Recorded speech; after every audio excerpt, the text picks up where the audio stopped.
Falenderojmë Allahun Azza wa Jall për mirësitë dhe begatitë e mëdha, në veçanti për mirësinë dhe begatinë e Islamit dhe imanit, i cili Islam dhe iman na e bën dhe na e mundson që ta kemi rrugën e rrugtimit për në xhenet të qartë e të lehtë, duke na mësuar të mirën, duke na mësuar të keqen, dhe duke na e bërë të qartë se mes të mirës dhe të keqes ka niansa të cilat e kanë emrin fitne dhe sprova që besimtari duhet ti menaxhon ata.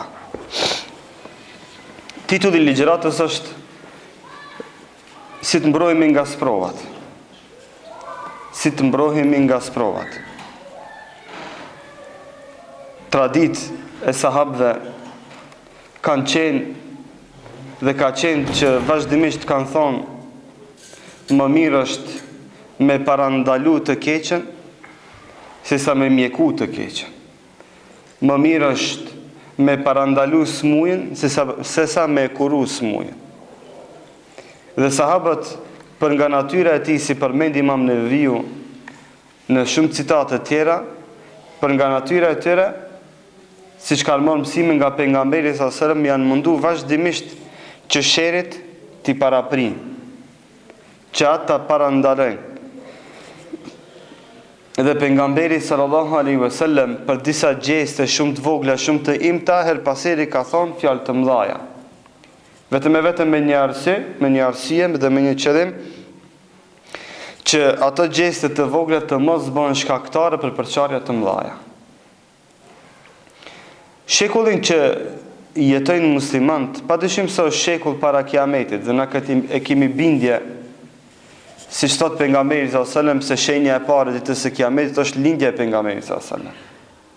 Shenja e parë se kiameti ka ardhur afër është lindja, apo më mirë thonë, shpallja që i vjen Muhamedit sallallahu alaihi wasallam. Vetë ardhja e shpalljes simbolizon kiametin, simbolizon fitnën dhe sprovat.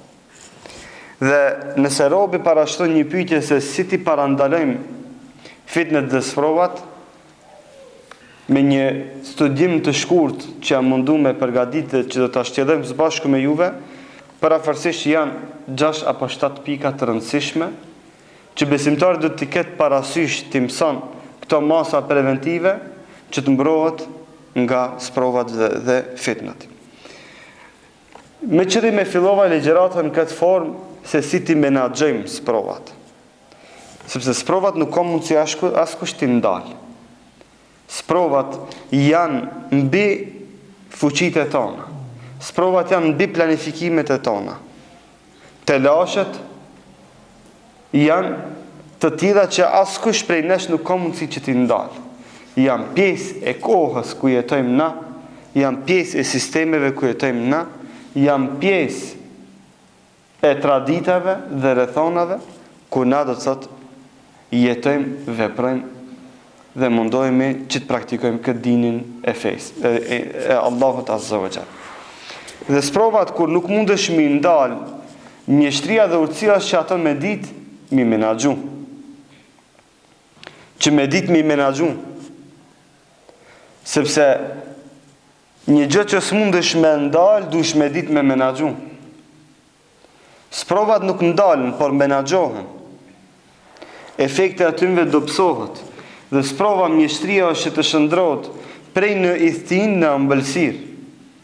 Sikurse ilaçi është i edhët, është i rëndë, por njeri i cili din ta shfrytëzon ilaçin e duhur në dozën e duhur për sëmundjen e duhur, ai shndrohet në mirësi.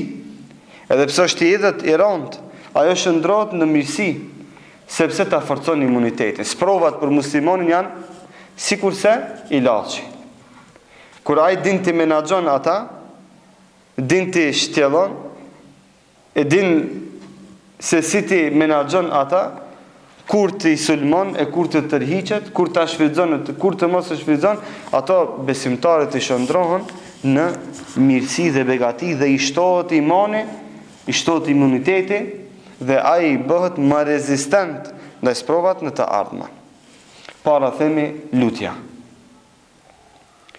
Lutja është do të thotë mënyra më e fortë, më efikase për mbrojtjen e besimtarit ndaj sprovave.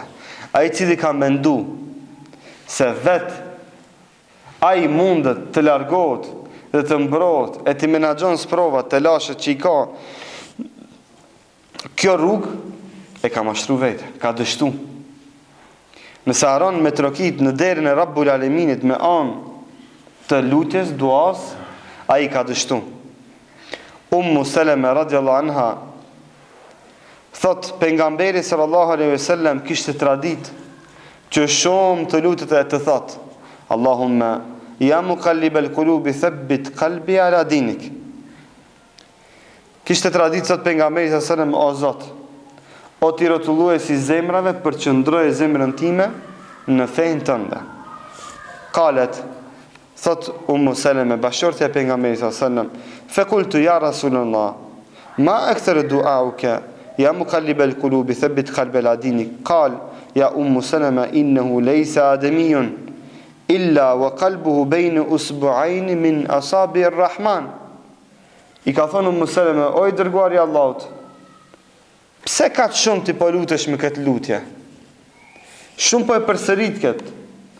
I tha pejgamberi sallallahu alaihi wasallam, o bashortja ime, tha, zemrat e njerëzve janë në gishtat e Allahut azza wa jall. E ai i rrotllon ata ka don dhe si don. Faman sha'a qama wa man sha'a zaga. E këdo Allahu e lën të përqendrueshëm në fe, e këdo e devijon. E këdo e largon nga rruga e vërtet, nga rruga e sinqertë. Pejgamberi sallallahu alaihi wasallam thot, ta'awwadh billahi min al-fitani ma dhahara minha wa ma batan. Qalu na'udhu billahi min al-fitani ma dhahara minha wa ma batan. Thot pejgamberi sallallahu alaihi wasallam, hadith që ka thonë Zeid ibn Thabitit, i ka thonë, o Zeid, kërko prej Allahut mbrojtje nga fitnë, që duken e që nuk duken. E thanë sahabët, kërkojmë prej Allahut lutje dhe lutemi që ai të na mbron nga sprovat që duken dhe që nuk duken. Që duken dhe që nuk duken. Dhe shpeshher besimtari është e preferueshme që thotë min sharril waswasil khannas.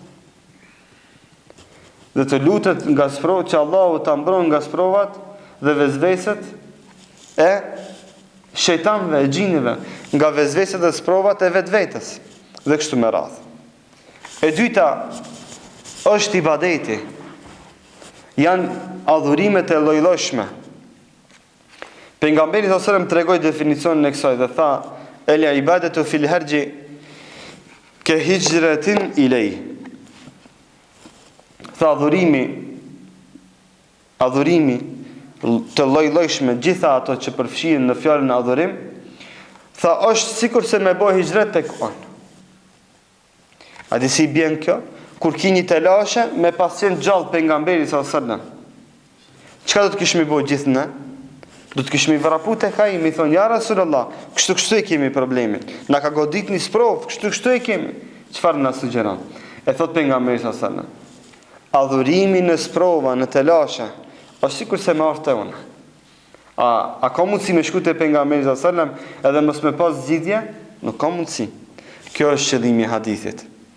Që besimtari, kur ka telashe dhe sprova, kur i drejtohet ibadetit dhe adhurimit, Allahu ja mundson që të sheh me dritën e imanit, me dritën e ibadetit, dhe ja ndriçon rrugën dhe ja bën të mundur. Ja bën të mundur që të merr vendimin më të saktë, më të frytshëm, e më dobiprurës për veten dhe për ummetin ku ai jeton. Thot pejgamberi sallallahu alaihi wasallam, badiru bil amali fitanan ka qita al-layl al-muzlim. Thot pejgamberi, shpejtoni me vepra.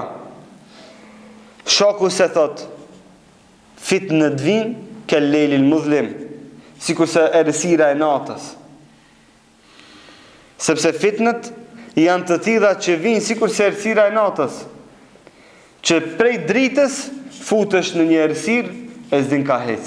Fitnët, sprovat janë të tilla, ama çka për shpejtimin vepra të mira, për shpejtimin e ibadet dhe kapja për litarin Allahut Azza wa Jall, besimtarit janë ndriçon rrugën e imanit, rrugën e saktë. E treta, el-i'tisamu bil kitabi was sunnah, të kapërit për Kur'an dhe Sunnet. Me qërimi përmendi këtë, shoku se fatkeqësisht shpeshherë në sprovat dhe të lashet, në veca besimtar të bëhen më të fortë, më të kapshëm për dinin luhata. Kritisht e kundërta është. Në sprova besimtari bëhet më i kapën për fejnë e Zotit.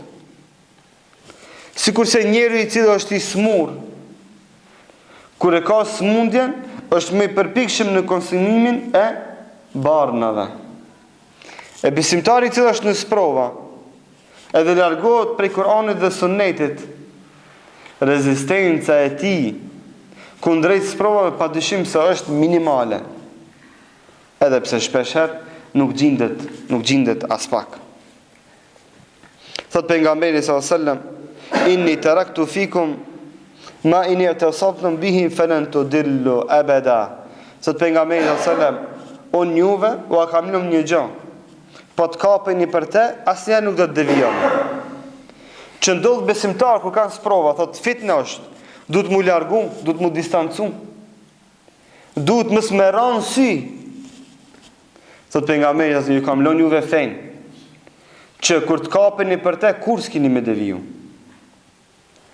Sepse në sprova me largimin nga Kur'ani dhe Sunneti, me largimin nga Kur'ani dhe Sunneti, keran sprov. E ja kështu vetës të lashet dhe problemet.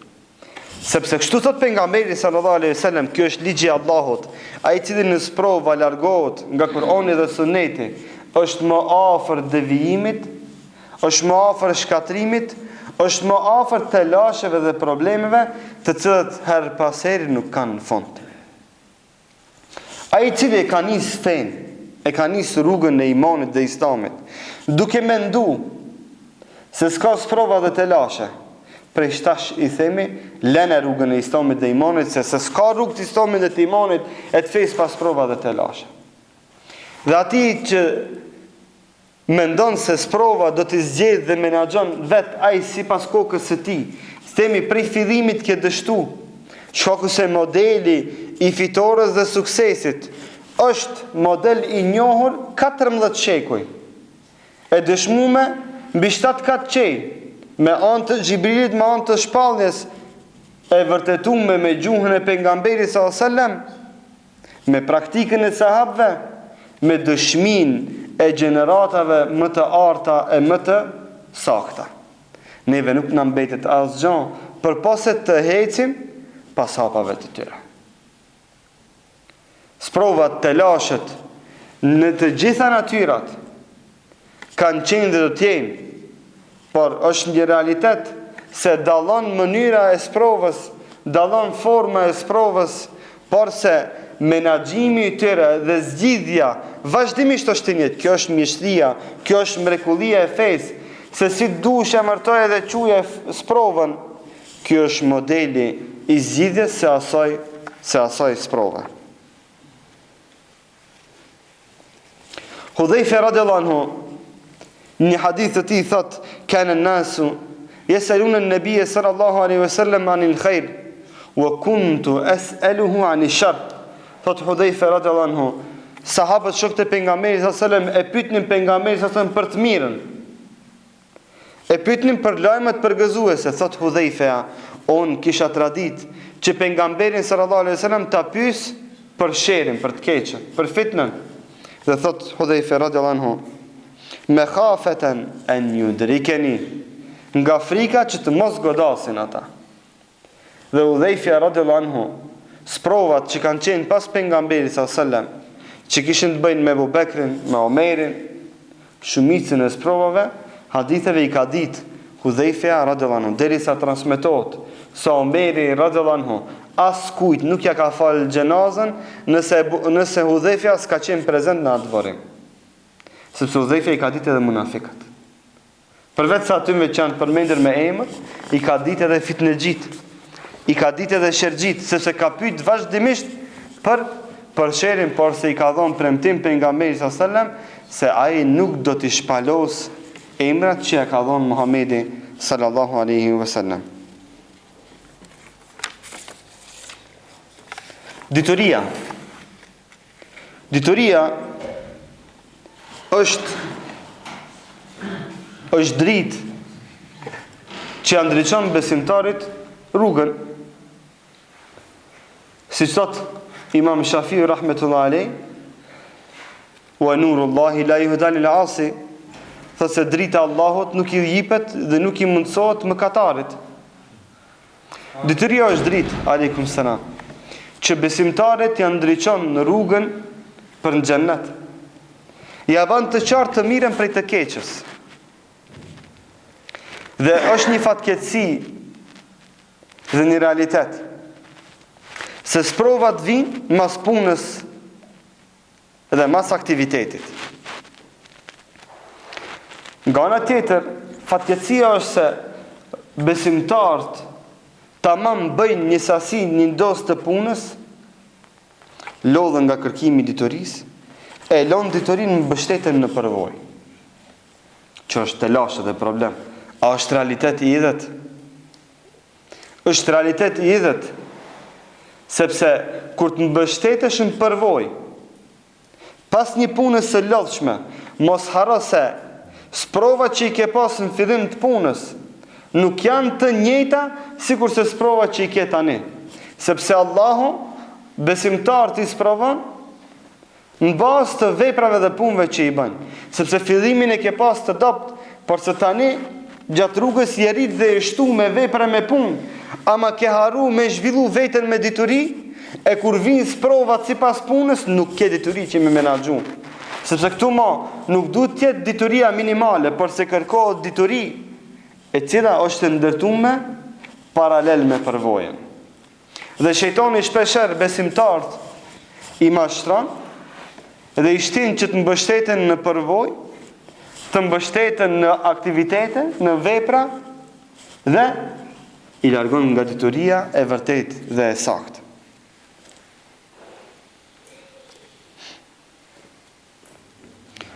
Inna hadhihi al-fitnatu idha aqbalat arafaha kullu alim, wa idha adbarat arafaha kullu jahil. Hasan al-Basri rahmetullahi alayh thot, sprovat janë të tilla që kur vinë inoatin i perceptojnë vetëm dietarët, kurse thot ignorantët i kuptojnë pasi që shkojnë ata. Dhe nëse na jemi ata të cilët jemi në sferën e davetit dhe mundojmë me vepru, dhe fitnat i kuptojmë pasi që shkojnë, kemi problem. Si pasojë mos angazhimit ton me dituri. Sepse kur rritesh me përvojë me aktivitete, duhet të kesh dituri që të dish se si me menaxhu ato punë të mëdha. Sepse punët të mëdha kërkojnë qëndrime të mëdha, e qëndrimet e mëdha kërkojnë dituri, dritë prej Zotit që dish se si duhesh menaxhu ata. Këto janë realitete që besimtarët duhet të pajtohen me te dhe të mundohen dhe ta bindin veten se sprovat janë të tilla dhe kjo është modeli i zgjidhjes së sprovave dhe të lasheve. Thot Allahu Azza wa Jall, wa idha ja'ahum amrun min al-amn aw al-khawf adha'u bih, wa law radduhu ila ar-rasul wa ila uli al-amri minhum la'alimahu alladhina yastanbitunahu minhum. Allahu Azza këtu tregon për njerëzit që kur ju vinë sprovat, pa më parasysh se çfarë është ajo bin në te. Po thot Allahu, po t'u kthenin sprovat, po t'u kthenin dituri që ti menaxhojnë ata, do ta kishim pas më lehtë. Do të kishim pas zgjidhje. Do të kishim pas rrugdalje nga sprova dhe të lashe. Dini mirë se çdo sprovë vjen prej Allahut Azza wa Jall. Dhe me lejnë Allahut, pa marrë parasysh se neve si na duket se kush na ka prunë, shpeshherë thëna se filoni na e boni këtë, filoni është na e bo këtë. Mos harroni se ai filoni jeton me lejen e Allahut. Mos harroni se fitnja, sprova dhe kurtha që ai ka përgatit, nuk ka mundësi moralizu pa lejen e Allahut azza wa jall. Por dini mirë se edhe kjo sprov që ka ardhur pa lejen e Allahut nuk ka mundësi që të shkon. Nuk ka mundësi që të shkon. Dhe kjo është dituria, kjo është esenca. Një besimtar që ballafaqohet me një sprov dhe e ka këtë bindje se kjo sprov ka ardhur me lejen e Allahut dhe nuk mund ndodhem pa lejen e Allahut. Dhe pa lejen e Allahut nuk mund që të largohet, ai shumë lehtë e ka. Ai ka shumë lehtë, sepse me anë të diturisë vjen në përfundim se duhet me trokit në derën e Rabbul Alaminit. Dua. Apo dituri. Apo si do t'i përmendmi në vijim. Thot pejgamberi sallallahu alajhi wasallam, "Men yatasabbaru yusabbiruhu Allah." Wa ma utiya ahadun ata'an khayran wa awsaw min as-sabr. Kjo është do të thotë modeli që përmenden Ibn Qayyimi dhe Ibn Taymija, që besimtari ta kalit veten në durim. Ta kalit veten në durim, në telashe dhe në sprova, që disa sprova dhe telashe nuk të i kalon për pase me durim. Pa marrë parasysh se çfarë është dhe si është. Pejgamberi sa më thot, kush bëhet durimtar, Allahu atë kalit në durim. Dhe mundson që ti të i kalon sprovat dhe telashet. Ja ayyuhalladhina amanu isbiru wa sabiru wa rabitu. Sot Allah azza wa jalla, o ju që keni besu, bëni durim. Bëni durim, bëni durimtar, wa rabitu, dhe adhuroni Allahun azza wa jalla. Dhe adhuroni Allahun azza wa jalla. Shini dituri, sabër, punë, ibadet, për të kalimin e sprovave dhe të lasheve. Pejgamberi sallallahu alajhi wasallam në vitin e 4, mas ju shpall, apo në vitin e 3, mas ju bo pejgamber, me kasit planifikun një kurth të hatashme për pejgamberin sallallahu alajhi wasallam. Shkun të Ebu Talibi dhe i than, o Ebu Talib, hiq dorë për i nipit tënd. Dhe shkaku se kishin përkrahjen e një pjesës së migjallarëve të pejgamberit sallallahu alajhi wasallam, donin që të marrin pëlqimin edhe prej Ebu Talibit, sepse pejgamberi sallallahu alajhi wasallam u patrit në shtëpinë e Ebu Talibit dhe me një farë mënyre e konsideronin si birë të Ebu Talibit dhe e dinin se Ebu Talibi është në mbrojtjen e tij. Apo do ta merr në mbrojtjen e tij. Kur Ebu Talibi nuk pranon një gjë të tillë, çka banon ata? Shfrytëzuan sezonin e haxhit. Shishoni çfarë kurthe. Ebu Lehebi tha, në çdo skaj të Medinës, të Mekës, do të vendojmë njerëz, të cilët njerëz arabët që kishin ardhur prej anën mban botës, do t'i paralajmërojmë për sprovën e pejgamberit sallallahu alajhi wasallam. Dhe gjithëve do t'ju thonin se Muhamedi është çka i çmendur. Dhe ata qëndronin në për skajt e Medinës, dhe çdo kush që vike dhe do ke me skajt e Mekës, që do ke me hi në Mekë me bohaç, i thonë, ej, po të paralajmërojmë diçka, atje në Mekë është një çmendur e ka emrin Muhammed, ki kujdes për ti. E po mirë. Kurth, sprov, etiketimi atashëm, rëndës, gënjeshtar, çka si tha? Lloj etiketimesh. Trillus, sejrbaz, i tha? Me gjithat njerëzit çfarë bënin? Edhe ata që s'kishin bo plan që me shkute pejgamberi sallallahu alajhi wasallam, edhe pse teknikisht ishte e pamundur që Muhamedi sallallahu alajhi wasallam të arrijë tek të gjithë, shumica arritën te Muhamedi sallallahu alajhi wasallam. Shkaku se e promovun hakin. Ata duke dash me luftu të vërtetën, e promovun të vërtetën. Dhe gjithë tonë, ai shkoj tash çfarë qen ka i Muhammed? Ku shkoni? Kur i dëgjonin fjalët e tij, e shihnin se ky nuk qen ka siç ka thonë. Ama të kanë thonë ti ekstremist, të kanë thonë terrorist, të kanë thonë vehabist, të kanë thonë kështu ashtu, ti përmbaju vijës tënde, rrit drejt, fol drejt, bëu principial, mos e bën i luhatshëm, sepse me luhatshmëri do të futish dyshimin tek njerëzit. A vallahi, nëse je i drejt, i sinqert, durimtar, njerëzit, drejtësinë, sinqeritetin. Të vërtetën do ta lexojnë në fytyrën tënde. Do ta lexojnë në gjestet e tua. Dhe do të binden se gjitha ata që është thonë për të vërtetën dhe për hakin apo për ty, që kanë të pavërteta. Por na çfarë bëjmë? Brenda natës njerëzit lënë namazin, lënë dinin, lënë fen, ndan nga shoqëria, ndan nga grupi, nga rrethi.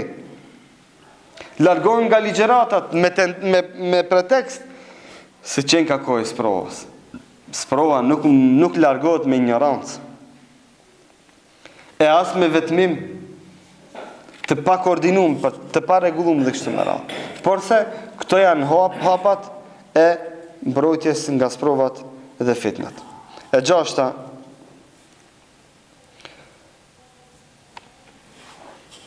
luftimi i sprovave me zemër. Luftimi i sprovave me zemër. Që robi edhe në zemrën e tij të jetë i bindur se këto sprovat nuk duhet mi pranu. Sprovat janë të llojshme. Obstruksionet janë të llojshme. Shtash në këtë shekull, kjo obstruksion edhe në telefon, edhe në smartphone kjo obstruksion. Sprov e ki edhe këtë. Sprov në pasuri, sprov në familje, sprov në punë, sprov në ekonomi, sprov në arsim. Kudo që shesh të ki fitne, të ki sprovat të ndryshme, që duesh çka me pas një filter, se si ti do t'i menaxhosh ata. Një ditë për i ditëve, Ibn Taymija rahmetullah alejhi tha Ibn Qayyimit. Tha on zonsin. Tha mos e bën zemrën tënde sikur se singjeri që thith çdo send.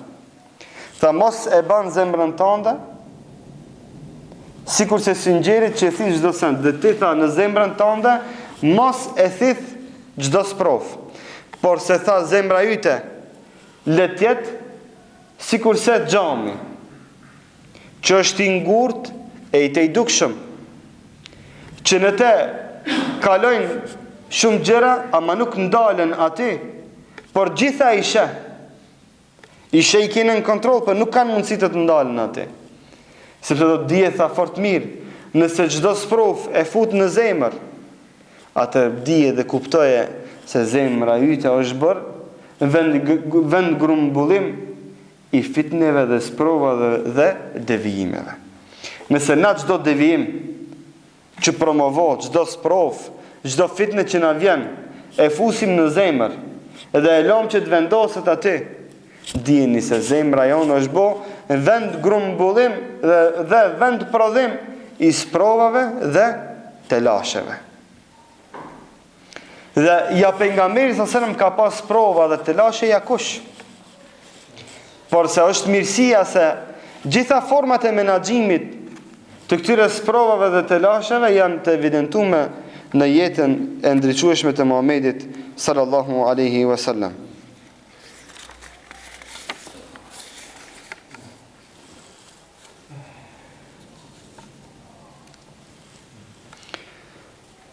Për kujdesi dhe mençuria dhe urtësia është rahmet dhe mëshira Allahut azza wa jall, që njeriu din t'i klasifikon se çdo sprov sa do t'i përkushton rëndësi. Dhe kjo është edhe poenta, që jo çdo sprovës besimtari duhet më ndal, sidomos këtë shekull, që mediumet din një problem shumë banal ta bëjnë top 10. Dhe nëse robi ndalet aty, ndalet orat, ajo sprov, ajo telashe, ai çka me automatizëm ka mbet shumë brapa. E keni pa, shumë shpejt e sprova. Nëse ndalesh ti me një problem që ka ndodhur me një skaj të botës dhe përqendrohesh aty miresh me te, shumë probleme tjera aty afër shtëpisë tënde, afër xhamisë tënde, në xhamin tënde, vinë dhe shkojnë ti nuk je i vetëdijshëm. Shoku se miresh me gjëra të cilat janë sekundare, janë kaluese. Ashtu është zamani, ashtu është koha, që ti duhesh ta kuptosh në realitet të tij. Thot pejgamberi sallallahu alajhi wasallam, "At-ta'anni min Allah wal ajalatu min ash-shaytan." Thot urtësia, ngadalësia është prej Allahut, për shpejtimi është nga shejtani, ose vezdejse e shejtanit. Të shpeshherë besimtarët ngutën në disa sprova, marrin qëndrime, flasin fjalë të mëdha, duke ditë dhe duke qenë të vetëdijshëm se është dhe gjendet në sprovë. Ku në sprovë shpërndan dezinformatat, gënjeshtrat, fitnet, ndërhin njerëzit e ligë, ndërhin njerëzit me qëllime të errta, dhe ki qka ngutet si pasoj informatave që i ka, të pa verifikume, po edhe qofshin të verifikume, të pa studiume, të pa sejdë, pa ibadet, i pa armatosur, i pa përgatitun me iman, merë qëndrim, nga i cili qëndrim i gjithë ummeti vuan më pas. Këta në realitete që ne kemi pa tjetër të pajtohemi me te. Realitete që ka plon botën islam, që ka plon edhe vendet e Ballkanit. Që fatkeqësisht shumë vëllezër, shumë besimtar binë në sprova shumë banale. Si pasoj e mos përcjelljes së këtyre hapave që na duken mësime që na i dim, që na duken ndoshta shpesh shejtani na e ban banale. Por realitet këto mësime janë të arta dhe janë kyçe që neve të na mbrojnë nga sprovat dhe telashat që na sfidojnë para nesh. Dhe e fundit, ndeja me muslimant. Ndeja me muslimant është forma më e mirë që me shpëtu nga sprovat dhe telashat. Sepse ndryshe një peshë apo një objekt që i ka 100 kg, ndryshe e bëjnë 10 veta, ndryshe e bëjnë njëri. Njëri nuk ka mundësi që ta lëviz as pak. Dhe është e pa logjikshme që ai të mirët me 100 kg. Ama kur janë 10 veta, ajo paraqet vetëm 10 kg që nuk ka nevojë të angazhon më shumë se njërin dorë. Dhe për këtë shkak, ndeja me besimtarët, shoqërimi me besimtarët, në veçanti në kohën e sprovave, është faktori kyç që neve na ruan dinin dhe imanin dhe udhëzimin. Thot pejgamberi sallallahu alaihi wasallam: "Fa'tazil tilka al-firaq kullaha, talzamu al-jama'at al-muslimin wa imamahum." E ka pyet një grup pejgamberit sallallahu alaihi wasallam se çfarë të bëj po të më kaplojnë sprovat dhe telashet. Këto paralajmërime që i dha vetë ja Rasulullah, po të më kaplojnë si të veprej, çfarë të bëj? Allah, s'kush më ka bëu më këtë pyetje. Po habitëm pse jo. Kurse sprova që i kemi na tash skrahason me sprovën e sahabëve. Sahabët përballë vetes se kanë pas pejgamberin sallallahu alaihi wasallam. Megjithatë kanë thënë ja Rasulullah, ku të largohem në shtash, ti paralajmërove disa sprova, ku të largohem prej te, po më kapluan ato sprova, çfarë të bëj unë? I tha pejgamberi sallallahu alaihi wasallam: "Talzam jama'at al-muslimin wa imamahum." Ri afër xhamatit muslimanëve dhe ndjekë imamin, ndjekë të parin, ndjekë e mirin, përgjithësi që i ke zgjedh. Kështu kemi shpëtuar nga ato sprova. Sahabët kështu banin pyetje. Nëse neve na godasin këto sprova, i thanë si të veprojmë dhe çka të veprojmë ja Rasulullah. Si t'ja bëjmë? Na mëson, na udhëzo. Ju tha pejgamberi sallallahu alajhi wasallam: "Përqendro në grupin e muslimanëve dhe përcjell imamin, përcjell të parin." Dhe besimtari në veçanti në sprova duhet që ndaj disa vërejtjeve që i ka individuale po private, pikpamje të veta, duhet që ato të mos i shikon. Duhet që jetë më i madh se kjo. Duhet të jetë më i pjekun se kaq. Që ai interesin dhe mendimin e vet privat mos ta vendon mbi interesin e ummetit, e muslimanëve, e strategjisë së davetit. Por se mendimi i vet mbetet për më vonë sekundar, kur të pjekën rrethonat dhe kushtet, ai shpreh mendimin. Por në kohën e sprovës, gjitha këto lihen anash dhe muslimanët bashkojnë forcat dhe fuqitë që i posedojnë për të imunizuar ndaj telasheve dhe sprovave që i ka rruga e davetit. Përndryshe vjen vjen shkatrimi.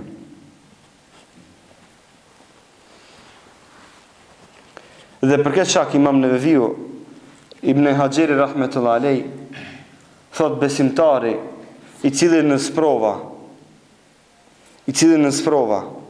shfaq vërejtje dhe mundohet që me inicu përçarje të caktume, thot ky ka cilësi të xhavarixhëve. Ky ka cilësi të grupit të deviju, që sprova mundohet me rinë gjallë kësi cilësi, kësi përçarje, që të arrit problemin dhe që të arrit të lashën. Allahu në arrit nga kja. Lusë Allahu në azvëgjel, që të nëmbron dhe runë nga sprovat dhe të lashët që i ka ummeti, që besimtar të i runë nga sprovat e ndryshme që janë në ummet, që të naban imun ndaj sprovat, që të naban më të fort në sprova, që të na shton imanin dhe besimin. Walhamdulillahi Rabbil Alamin.